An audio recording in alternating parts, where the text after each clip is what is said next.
Good evening, everyone. My name is John Taves, and I'm the event coordinator here at McNally Robinson Booksellers.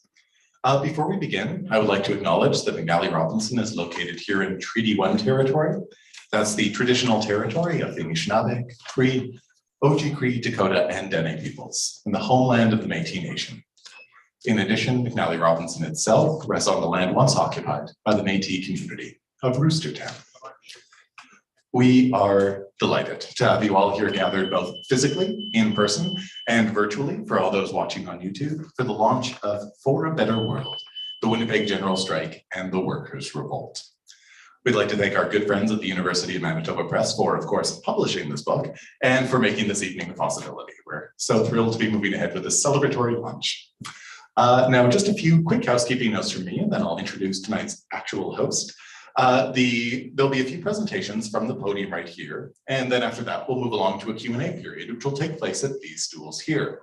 For those of you in the audience physically, if you do have a question, at that point, you'll be able to put up your hand, and I will then rush over to you with a microphone like Phil Donahue. Now, this is just to ensure that those watching on YouTube can actually hear your question for when the author or editor responds to it. It's not any comment on your ability to project your voice. So thank you very much for that indulgence. If you are watching on YouTube, please feel free to just write any questions or comments you might have in the chat, and we'll be sure to get to those as time permits as well. Now, we are going to be moving along to a signing immediately following that, and I'll be back at the end of the event just to go over the signing procedure, which will be clearly the most adrenaline-packed part of the evening. But the only thing I will mention right now is that I'll ask you all to remain in your seats at the close of the event, just as we safely transport the volumes editors over to the table, at which point the signing will begin. But now I have the immense pleasure of welcoming your host for the evening. Julia Smith is an assistant professor at the University of Manitoba and a member of the Graphic History Collective, which produced 1919, a graphic history of the Winnipeg General Strike. Please join me in welcoming Julia Smith.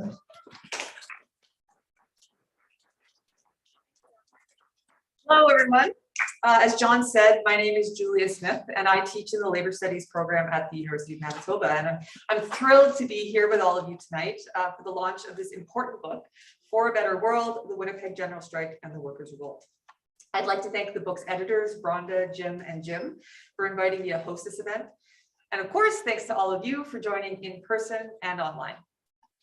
In a few minutes, I'll introduce the editors and then hand things over to them. They'll each say a few words about the book, and then we'll open the floor to questions from the audience. John has kindly agreed to handle the online questions, so thanks, John. And after that, we'll wrap things up, and then you'll have an opportunity to purchase the book and get it signed by the authors. So I'll be honest and say that as a person who was born and raised in British Columbia, I didn't learn much about Winnipeg growing up. I knew of the Jets and the Weaker Thans and the Royal Winnipeg Ballet. Until that is, as an undergraduate, I took a course on Canadian labor history and learned about the Winnipeg General Strike. I remember being awestruck by the idea of 30,000 people walking off the job and staging a 6-week strike. I remember being angry about the actions of the politicians, the Mounties, and special constables. And I remember being horrified by the events of Bloody Saturday. In the years since I first learned about the strike, I've become a labor historian. And so I've had many opportunities to learn more about the strike and its significance to the city of Winnipeg and to Canadian labor and working class history. As many of you know, the strike looms large in Canadian labor history, and for good reason. As the editors of For a Better World explain, it remains Canada's largest and most famous example of class conflict. For this reason, over the years, people have produced many books, articles, films, museum exhibits, and even a musical about the strike. And yet, as this book shows, there's still much more about the strike that we need to examine. How is historical writing about and commemorations of the strike changed over time or not? Who and what is included and excluded in histories of the strike? How is the Winnipeg General Strike connected to the broader wave of working class activism that spread across Canada and the United States and other parts of the world in that period? These are just some of the questions that the book explores. Rhonda, Jim, and Jim have assembled an excellent group of contributors and produced a book that not only reminds us of the strike's significance, but that also casts new light and poses new questions. And on that note, I'd like to introduce the book's editors now. I will introduce all three of them at once, and then I'll hand things over to them. Rhonda Hinther is a professor of history at Brandon University and an active public historian working in film and television production, museum exhibitions, and digital interactivity and gaming. Jim Naylor is a professor of history at Brandon University as well. He is the author of The Fate of Labor Socialism, The Cooperative Commonwealth Federation, and The Dream of a Working Class Future. Jim Mochoruk is the Chester Fritz Distinguished Professor of History at the University of North Dakota. He is the author of Formidable Heritage, Manitoba's North and the Cost of Development, 1870 to 1930. Please join me in welcoming Rhonda, Jim, and Jim.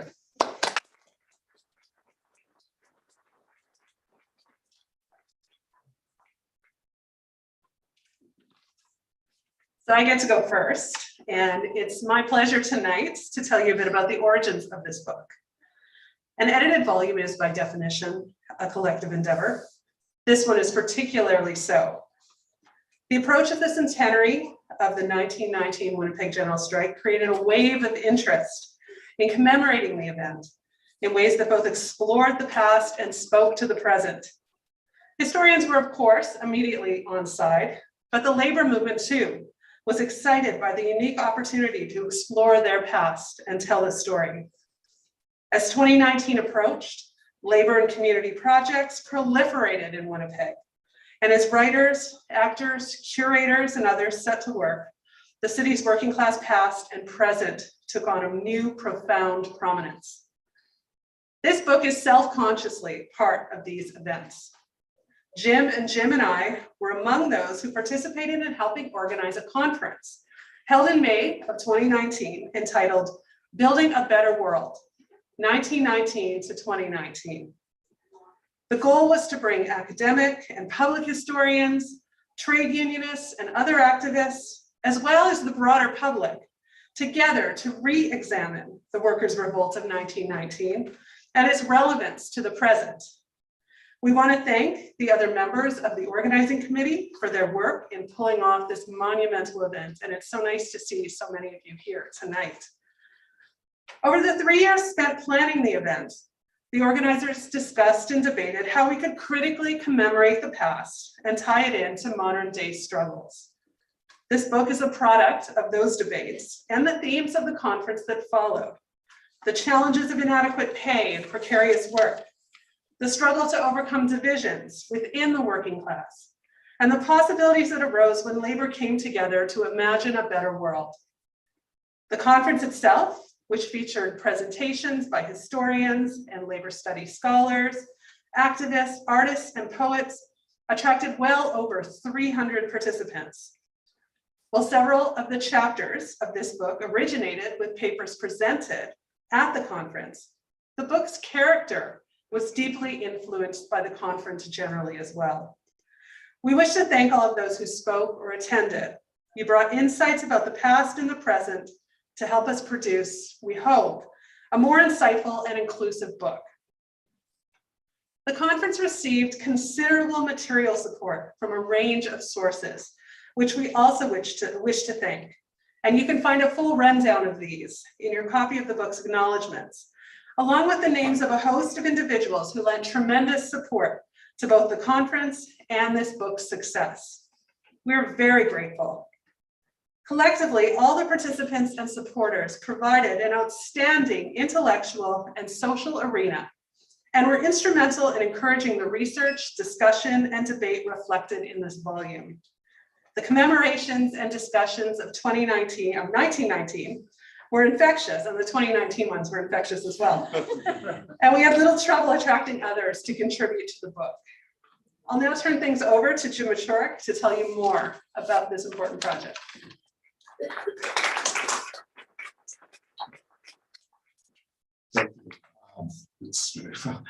It's always the Jims and whoever's the other Jim at this moment. So right now, I'm the first Jim, so he's the other Jim tonight. I just want to take a few minutes and tell you a little bit about what we saw as our primary tasks as editors.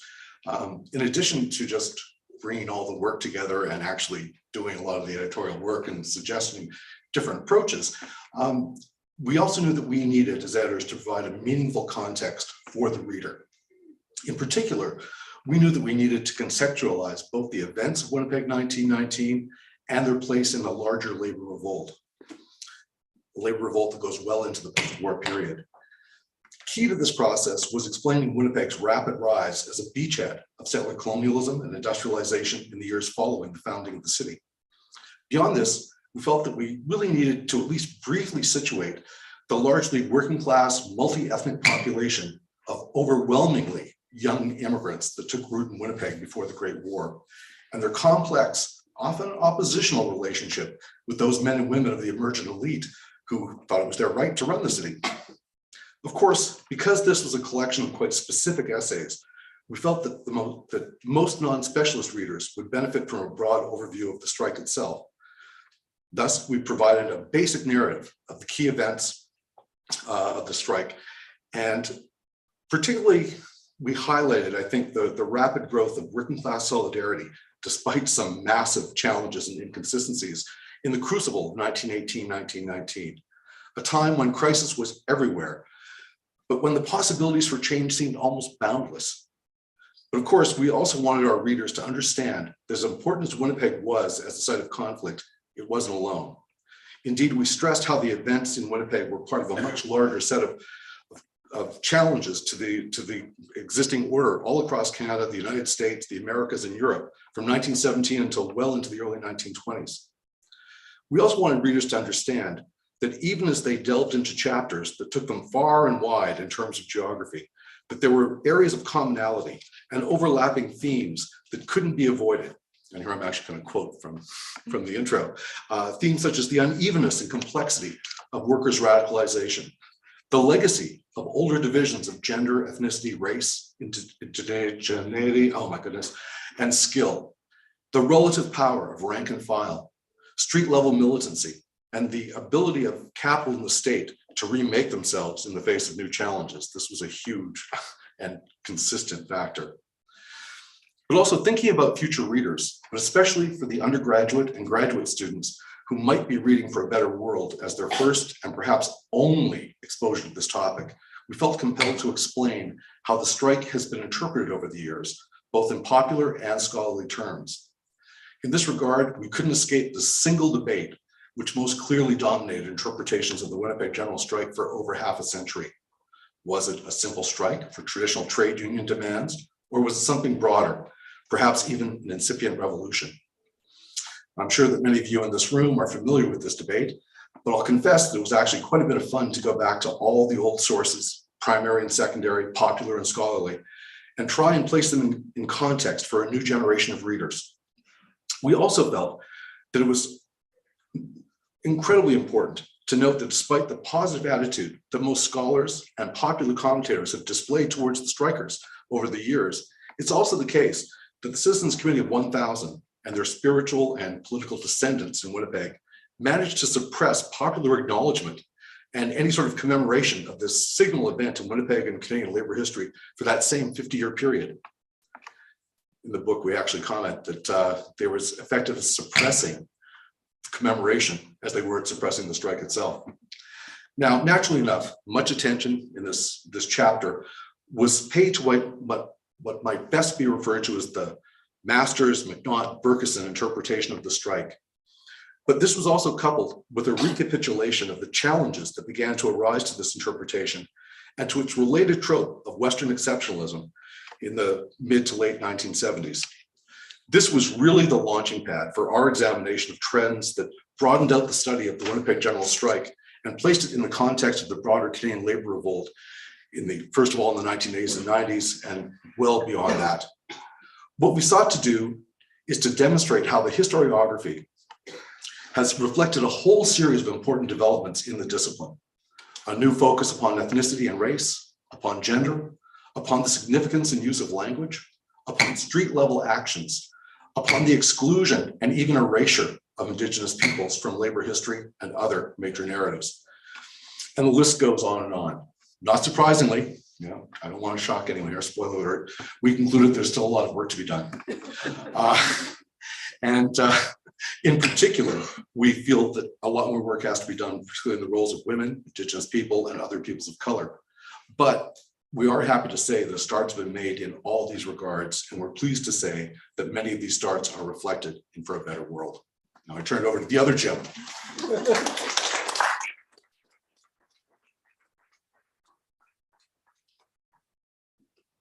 Okay, thank you, Jim. It's good to see everybody here. I wanted to say a few more words about the book as a whole. And on building on what Jim just said, we wanted to go past the old interpretive constraints and explore the moment of the Winnipeg General Strike in ways that spoke to the dynamics of an unprecedented social mobilization in Canada, and one which defies easy categorization because ideas and possibilities evolve rapidly as tens of thousands of people abandon their daily routines and take to the streets. And our contributors spoke to this. And I should say, launching an edited volume is difficult since it's hard to do justice to all the rich and insightful contributions in this book. A couple of the contributors are here, but the rest of them are spread across the continent. And I just want to say to the ones, to remind the ones watching on YouTube, that all of them have been a dream to work with. But as I was saying, our contributors shared an understanding both of the enormity of the challenge the workers' revolt represented and an understanding of its nuances and dynamics. We see this, and I want to talk, just sort of name the individual contributors and what they did.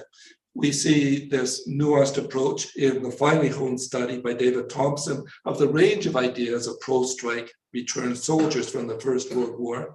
And we see it in the chapter by Henry Trachtenberg, exploring the ways identities of class, of religion, and of ethnicity played out in Winnipeg's Jewish community. In contrast to this astounding movement of solidarity, we also see its limits, as Adele Perry explains, in a settler colonial city where indigeneity was ignored or silenced. The book contains several chapters exploring other places during the post-war World War I labor revolt, which in themselves prompt us to rethink Winnipeg. Complicating the Western exceptionalist view of a radical West, Michael Piorget and Tom Langford look at Edmonton and at the coal mining regions of the Crow's Nest Pass, areas with plenty of radicalism, but which failed to follow Winnipeg's lead, and they worked to explain this. Jeffrey Ewan and Benoit Marzin examined Montreal, a city with remarkable street protests of civic workers and of the unemployed in 1918 and 1919, in ways that should make us look back at Winnipeg and investigate what was happening in the streets of this city during that strike. We have two studies of the United States at this moment. Jeff Stilley's study of the 1918 General Strike in Kansas City, which demonstrates quite different racial and gender dynamics, particularly the role of pro-strike middle-class reform women. And Cal Winslow looks at the other massive general strike of 1919 in Seattle, where twice as many workers of Winnipeg walked out for a much shorter time than Winnipeg, but the two strikes are often spoken to, and were in 1919 spoken of in the same breath. And Joel Wolfe has taken a broad view of all of this, surveying the movement of working class activism at this period through the Americas, the North and South. This should give you some idea of the ways in which the book explores the ways in which the working class was remade at this moment of epic conflict, right? Or put more broadly, class relations themselves were remade in the aftermath of the First World War. Greg Keeley and Meyer Semioticki explore the ways in which capitalism and the state were reshaped as well in response to the challenge from below, right? And they were reshaped in ways that would be consequential for decades to follow. The 1919 General Strike Conference, which Rhonda spoke about, took pains to recognize that the Winnipeg General Strike was not something of narrow academic interest, but belonged to everybody who wanted to build a better world. And for those of you who were at the conference, you'll recognize the ways this sentiment was not only central to the conference itself, but to the considerable number of ways the 1919 strike was marked in 1919. This meant for us that the public history of the strike was of particular importance. For the first time, really, Sharon Riley unravels the ways in which the public memory of the general strike has evolved over the years. And David Frank explores the most recent commemoration, talking about the ways the strike has been put in 2019 into much broader circulation. Rhonda, Jim, and I chose to conclude the book with a chapter drawing together these several threads and pondering the meaning of the strike in the 21st century. We consider a number of questions, but particularly the challenging issues of gender, nation, race, and class. The remarkable solidarity which transformed a local set of strikes into a massive and multi-ethnic urban revolt, for instance, did not always seem to be matched by the language of the strike, particularly the leadership of the strike, which at times embraced a language of Britishness, appealing specifically to British traditions and British rights. Addressing these apparent contradictions between this multi-ethnic sense of a better world and a more narrow idea of Britishness, we felt it was important to examine what this meant for the dynamics of the moment and how this was rooted in the terrain of struggle, and also in the ways in which language and words evolve and change meaning. This is a story of remarkable fluidity in which possibilities were raised and, of course, in many ways eventually dashed. But it was these possibilities, right, the specter of a world in the language of the time, organized around human needs rather than profits, which frightened the civic elite in the Citizens Committee of 1000, and which inspired 30 or 35,000 Winnipeggers to take action. Thank you.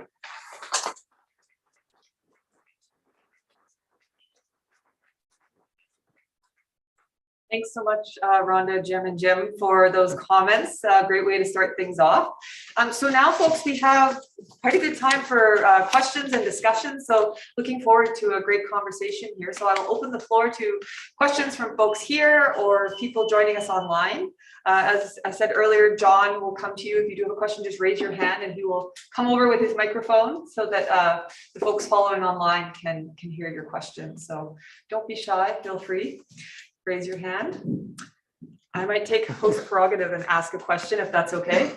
I just want to pick up on something I think the Jim closest to me said. I won't say other Jim, about sources, and that you folks went back to some of the primary sources included. I mean, it strikes me, one of the things that's so difficult sometimes with documenting history like this is sources, access to primary sources. And in some ways with the Winnipeg General Strike, I feel like there actually is quite a bit. I know I worked on a project on the Calgary strike, and they actually don't have a full set in the provincial archives of their strike bulletin. Manitoba does. So I just wanted to invite you folks to say a bit more about sources. In terms of traditional sources, we're certainly really fortunate, right? And what was so striking as we were going through the material for that historiographical chapter, what just struck me immediately as I was going back and looking over some of the primary sources, the newspapers of both sides, was how effectively the rough draft of that core argument that determined the historiography for 50 years was right there within the first 5 days of the strike. It was, I mean, it's going to be added to and refined, but it was really remarkable how both sides carved out their perspective on what the strike was and stuck to it remarkably well. And so in sense of that sort of ability to document these things, that was quite simple. Other comments? I think that in terms of sources, there can be a wealth of sources. Certainly, a great deal of commentary in secondary sources. Primary sources can be a little bit of a different story. I know that years ago, when I was a curator at the Canadian Museum of History, working on a kind of retrofit of the existing gallery on the Winnipeg General Strike, that it was really difficult finding primary sources. I ended up coming back to Winnipeg and doing a lot of open line shows on local radio. And we had some great coverage from the Winnipeg Free Press. And it was really only through those methods that we were able to find artifacts and primary sources that went beyond some of the newspaper content that was available to document that experience. So it's, you know, on one hand, it's a real wealth of riches, and on the other hand, depending on what you're looking to do on the strike, it can be very, very challenging. Yeah, I would just underline that because there is between the strike bulletin and the Winnipeg dailies and the material from the trials, which trials are great for producing lots of information. They've been well mined, and even though we have really kind of deep interpretive differences with people who've worked on the strike before, particularly David Bergerson, they were good historians in their ability to kind of mine the sources that were there in a whole number of ways. But you do kind of reach a brick wall beyond that, and the questions which really challenge us today are really harder ones to get at, particularly issues of race and indigeneity. Thanks, folks. Other questions, either from online or in the audience? Yes. Yes, I'm going to ask for a theoretical question. I bought the book several weeks ago and read the opening essays with great pleasure. And I'm aware of the fact that in terms of labor history, and I'm thinking specifically of this character London Banashee, but I'm also thinking of the Global Labor History Project. There's a certain pessimism to all of that. Rather than looking at the free, and should I say free-born working class, they're looking at all sorts of other forms of dependent labor and so on. And to me, I was delighted by the fact that you're looking at the sort of free developed working class. And also the way you view the event as some sort of, in a Benjamin sense, of some sort of divine moment. So what brings you to that optimism about the meaning of the Winnipeg General Strike? Because that's the tone that does emerge from the essays, that this somehow, it's not merely about the past, it's about the future. So could you comment on that? I think one of the things we talk about quite a bit in the final chapter of the book is referring back to E.P. Thompson, and you know, we do place ourselves in that tradition very much in the way in which a working class is sort of made through its own action. And you know, it's hard not to look at the Winnipeg General Strike and see that happening. Of course, it's one, you know, and Thompson was aware of this too, in some ways, not in other ways.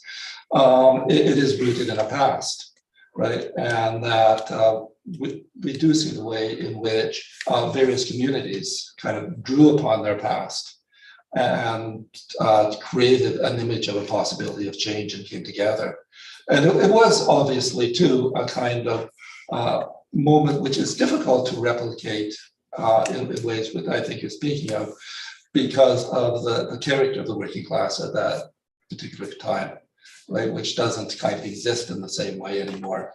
But it is, I think for all of us, just to see sort of the possibilities that were inherent in that moment, right, not in a necessarily kind of triumphalist way, but the way in which the way people thought about the world shifted so quickly. And I think that's sometimes what's missed in some of these discussions. I would also just add that one of the things that struck us because we're looking at some of the contributions that we were able to work with, we got to see a remarkable amount of fluidity, and in the moment of the struggle, things changed rapidly, and it was amazing what some of our contributors documented. I thought, to show how these possibilities were it's not just at this moment, but they're they keep on evolving and keep on changing. And as, at least for me personally, I was greatly impressed by people's ability to change quickly, to learn. When I think about David Thompson's piece on the returned men, and we see how their perspectives seem to be changing and being shaped in the moment. And this notion of possibility is what kept on coming back to me. And so if I have an optimistic tone in my writing about this, that's where it really comes from.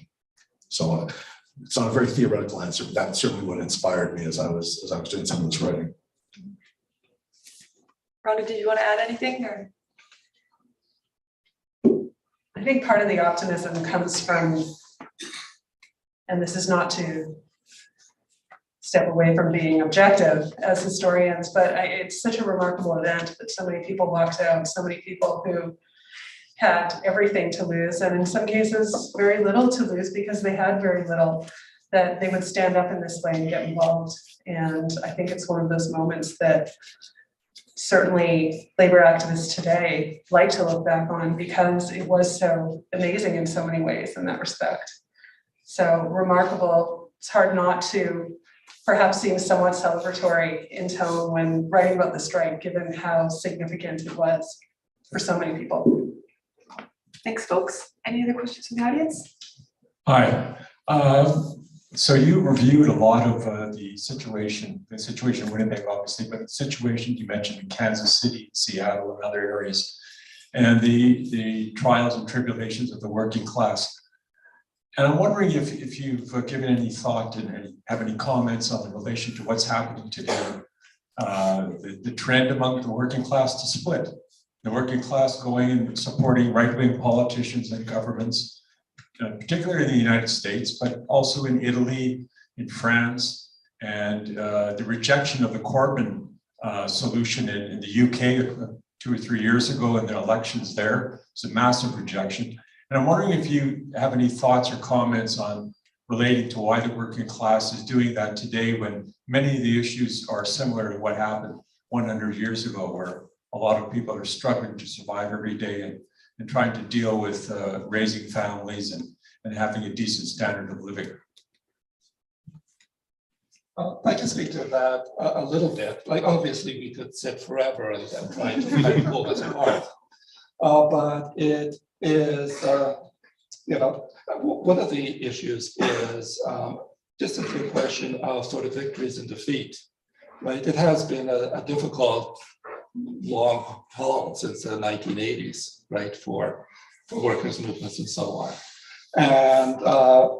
And there's lots of kinds of division and so on, but those existed in Winnipeg in 1918 and 1919, right? There were anti-immigrant riots early in 1919 in Winnipeg, largely by returned soldiers, so on, over issues of jobs and so on. And this was and the Winnipeg General Strike does demonstrate how quickly things can break from that. And it's true, this is a very difficult moment, but to look at things like the Corbyn example and so on, which was not just that it wasn't, people didn't kind of vote for it, it was kind of defeated, right? What was actually remarkable with that moment was somebody sort of to the left of the mainstream of the Labour Party got kind of massive support, right? And that was kind of evaporated. Or you could look at something like the QP education workers in Ontario in the last couple of weeks, right? Which from nowhere brought Ontario really to the edge of a general strike, right? And, which is why Ford backed down, right? And so is that those kind of possibilities exist at times, but people don't tend to think of that when they've lived because they've lived with a legacy of defeats as well. I would just say we've also, and as Jim was saying, these are things that we've seen before, right? This sort of swing. I mean, we don't need to think about go very far to Italy and Germany of the 20s and 30s to see what large chunks of the working class can be convinced of, given the right types of pressures and things like that, and pushing the right buttons. It doesn't mean that that's the only way that class is going to be utilized or will be understood. And it's not that it's a pendulum, but it is, there's this site of struggle, and it's struggle in so many different ways. And it also takes on, I think, different meanings at different moments, and people will utilize the language sometimes of class and populism to their own ends. I mean, I happen to live in a country where someone who's a billionaire and proudly proclaiming it is the people's champion, according to him. And there were some people who want that. You know, it amazes me, but there are people who want to hear part of this message. And you can push certain buttons. But I think as we look around, we'll see other examples of working people, particularly those who, when I look at the new working class, people in the gig economy, these sorts of folks, I'm amazed. And you know, right now in the States, how many Starbucks are shut down because of people going on strike? Who would have thought this was possible? You know, so there's always hope. I'm a cockeyed optimist. Rhonda, did you want to add? You okay? I think these two have covered it off very Okay. well. I think it's, you know, what's coming up is a very common pattern of divide and conquer, and finding ways around that is, I guess, the activist task.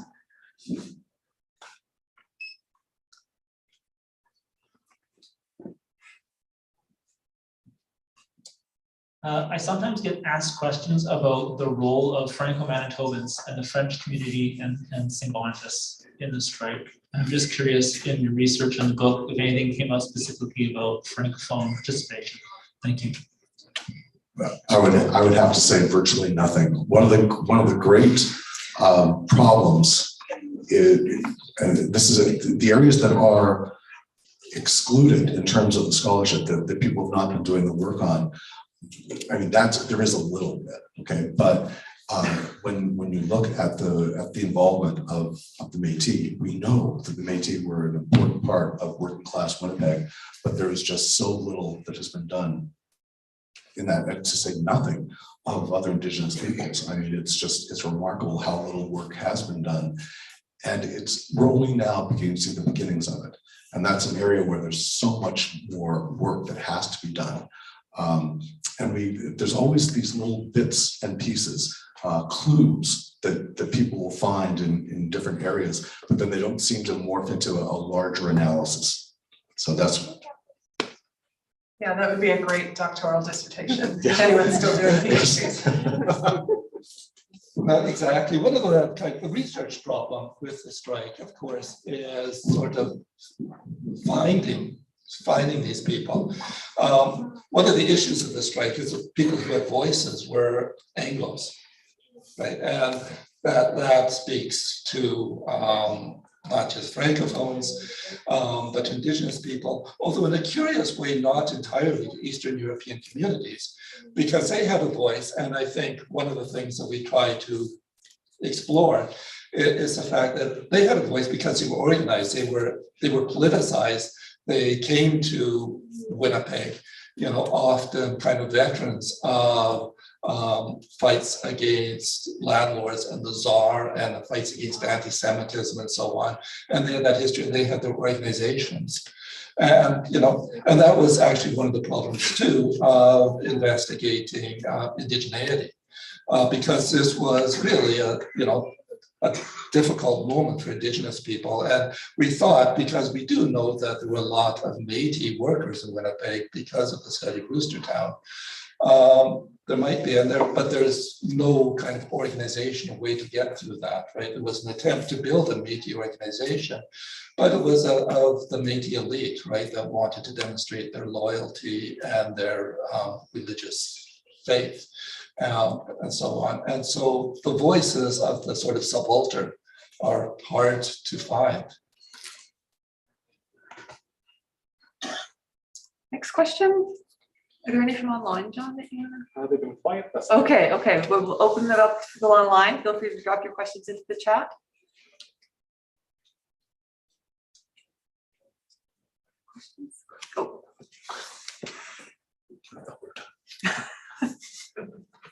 Thanks. Maybe building on this, if you could speak as editors about future gaps I know that sounds strange. Talk about what's not in the book that we're all going to go and buy. But as curators in this moment, at the 100th anniversary, if you can kind of think forward, as you were saying, Rhonda, about the future, like what are the gaps that are still, Patrick has outlined that, but what other gaps or things that you wish you could find more about? What are the next steps in the history of the Winnipeg General Strike? Yeah, there's a lot that could be said there. I think certainly Indigenous histories of the strike. I think Adele Perry's important essay has been a start on that, but it's really an area that needs considerably greater coverage.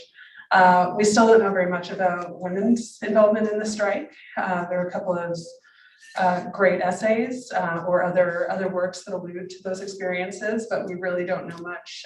Even where Ukrainians are concerned, we know certain things about involvement. We know about the centrality of the Ukrainian Labor Temple, which had just recently opened, and its importance as a kind of North End headquarters, but there isn't a lot that has been dug up on those experiences. We know that Ukrainian folks were heavily involved, but we don't always know how. And there was certainly a different risk level there for many of those folks. We were just, a year or so past major internment operations and other policing of these communities. So there's certainly an awareness of vulnerability, but so more on that would be very useful, and certainly other people of color as well. We know some about the Black community in Winnipeg and the involvement, especially through the Porter Union, but still much more could be done to really expand this picture.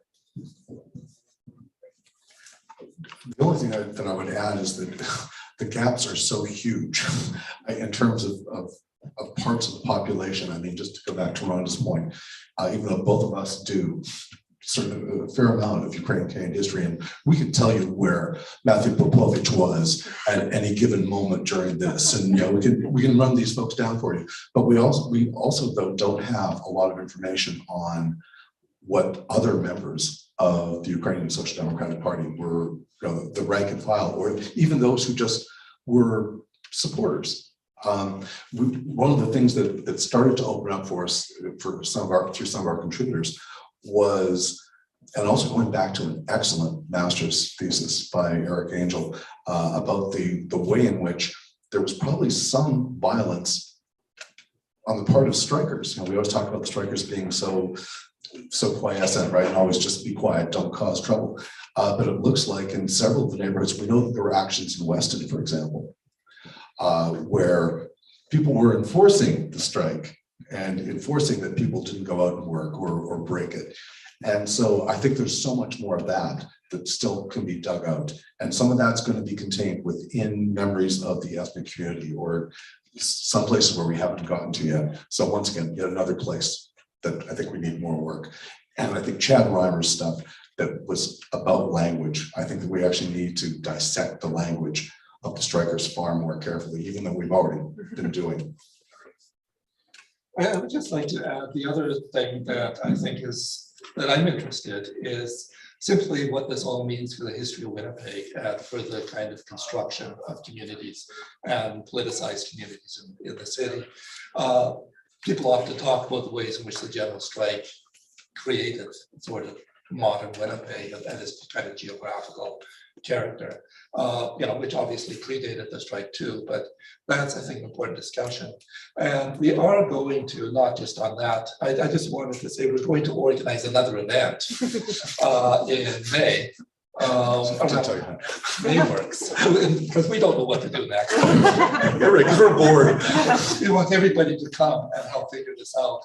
A day during Mayworks, we've kind of booked the Labor Temple for a day, and we hope to kind of create some means of following up on some of these things, or getting people to come and talk about things that we feel that we've addressed inadequately.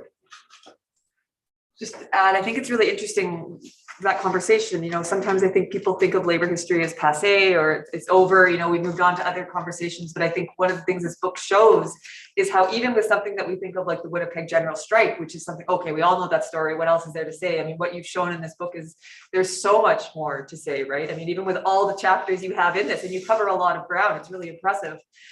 Even after that conference that, as you folks said, had over 300 participants, there's still so much that we need to learn. And that's about this event. Think of all the other ones that don't yet have books or articles or things like that. And I would actually sort of in general, some of the overall comments about the connections with, you know, with the current crisis, things like that. One of the things that to me was so inspirational about the conference itself was it wasn't just a bunch of academics and you know, labor historians talking to each other. We had activists, we had poets, we had incredible people there who were actually bringing today's issues to us, not and to present and talk about and to see the commonalities, the parallels. You know, we can't always learn perfectly from the past, but we can certainly learn something. And I think when we are comparing the contemporary crises, make that plural, we can see that some of these questions still have not necessarily changed that much, but they've also taken on very, very different tones and they go down different paths. And so for me, it was a learning experience. And these are the sorts of things that make you pose new questions to old material. And I think that's how come historians will always have jobs, because there's always, well, they won't have real jobs, but they'll have something to do. Says the last of a dying breed of tenured profs. But seriously, it's going to be those sorts of probing questions, things that we hadn't thought about, things that I didn't think about, you know, as just part of the whole project of how we keep asking different questions in different ways. Just to quickly go back to the question from over here about comparing it to today, you know, really what animated much of the discussion were issues that are confronting the labor movement and other people today. And so issues of race and ethnicity and so on are kind of fundamental to kind of challenging, right, the kind of fears that the right puts out there about immigration, about race, about Indigenous people, and so on, right, to make to kind of readdress those questions, sort of seeing what we can discover about the roots of the challenges that we have today. Rhonda, did you want to add? I feel like I keep putting you on the spot.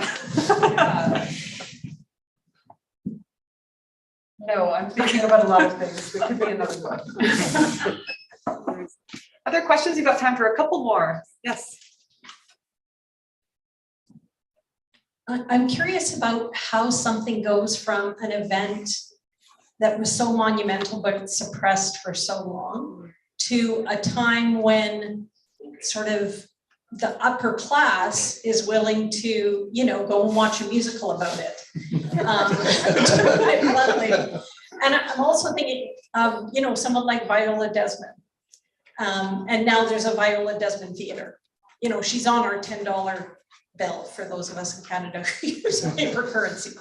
But how, you know, I mean, maybe that's too hard a question, but just for myself as a layperson, you know, what are the things that cause us to be able to see things in a different way and effectively create a kind of a heroism in terms of people who are trying to affect societal change, but were held down for so long? Well, I think the historians start asking different questions. But certainly I think it is people looking for histories, looking for ways to explain the present and going back and finding these events, or somebody telling them a story about these these events being remembered. But those commemorations come about because people demand it, because people band together and they figure out how to work the system and get in there and write the proposals and write the letters and get loud and fundraise and sometimes put the things up themselves without official permission.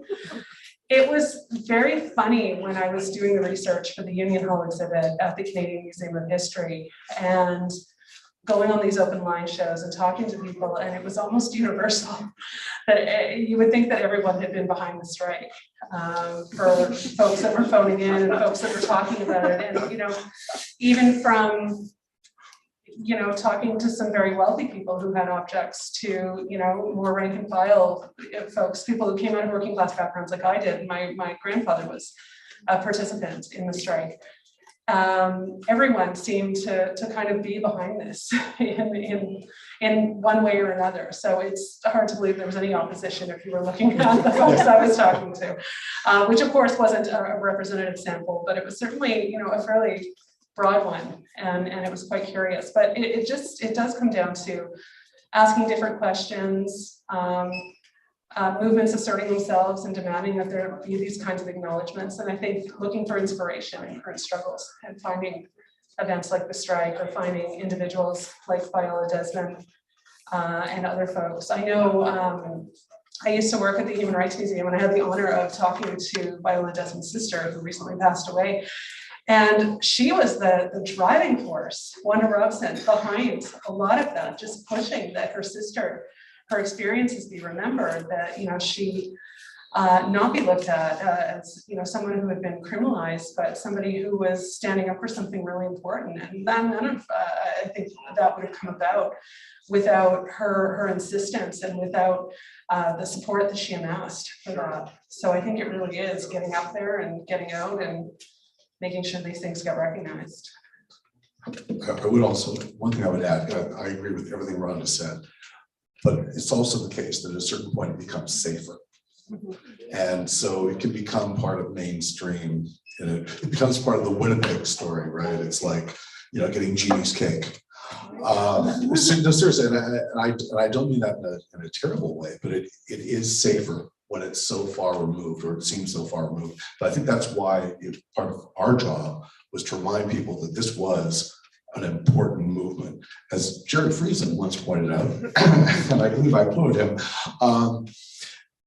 you know, what the Winnipeg General Strike was lacking was a Lenin.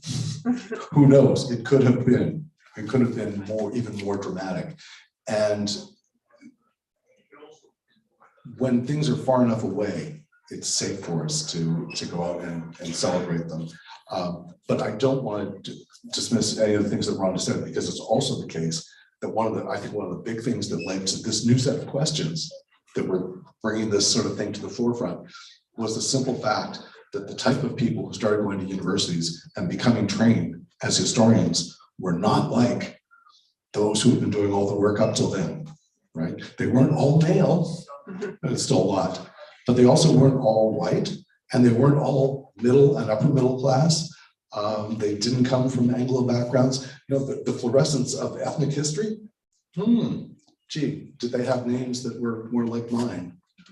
You know, so when you have this when the universities opened up in that broader way, it made a huge difference. I mean, I'm old enough to remember that when I was first undergraduate, women lived in boxes, workers lived in boxes, Indigenous people lived in boxes, right? And now these folks are, fortunately now, out of the boxes, and hopefully are increasingly center stage of history. But these things do change over time, and once again, the questions change. I would say, like, I agree with both Rhonda and Jim in terms of having, you know, struggled and made these people recognized and the struggles recognized. But I think there's another thing going on too, that I found your question really interesting, because it's also a tendency to kind of to make the past safer by kind of reinterpreting it in a certain way too. Like the Winnipeg General Strike was fine as long as it's only seen as a kind of early struggles for collective bargaining, right? And if it's anything more than that, it does become a bit of a challenge. And we can see this across the board. We see this in terms of how Ukrainians went from being dangerous to being a central panorama, to the way that sort of real challenges in the past, you know, are kind of forgotten. We see this across the board. We see this with people like Martin Luther King, right, who's celebrated by Americans left and right, oddly, right, because who they're celebrating is, you know, a certain version of the I Had a Dream speech, but not the anti-capitalism, not the letter from Birmingham jail criticizing moderates and liberals, none of those kinds of things. And so I think it's important in the job of historians and public historians and so on, is to not whitewash the past in this kind of way, but talk about the real kind of challenges, to realize that, you know, in the post-World War II Winnipeg, there is a different relationship between ethnicities and so on, but the North End is still poor. And there's an increasing number of Indigenous people, right, who are not part of this, you know, looking at the past in this kind of way. And so it's very important, as we win the right to celebrate all of these people, that we make sure that we do it in a way that the real challenges that they pose continue to be heard. Thanks, Jim and Rhonda. So we have time for one more question if someone has one before I'll invite the editors to give us closing remarks. Final questions? You've left everyone speechless. Yes. So great. Well, I'll invite the editors if you want any closing remarks, last final thoughts to share with us before we ferry you over to the book signing table. I used every thought I had. Well, thank you all for coming out this evening. We appreciate it. On a Saturday night. On a Saturday night, in a blustery Saturday night, difficult roads. We really appreciate it. Yes. And we'll be sticking around for a while to sign some books, to answer more questions if you didn't want to get up in front of everyone and all of YouTube to ask your question. So please come see us. Well, I'll just do a final wrap up then. So I want to thank the editors for their work in producing this book. You know, I've done an edit collection or two, and it is a lot of work. You said lovely glowing things about all your contributors, but we know how much work goes into an edited collection. So thank you for your work on the book, on the memory of the strike. Thank you to McNally for hosting, John for running around with the microphone and doing all the tech behind the scenes. And thanks to all of you for attending both here in person and online. It's been lovely to see everybody and such a great opportunity to get together and talk about this momentous event that happened in this very city. So yes, please join me in thanking the editors, and then we'll release them over to their table.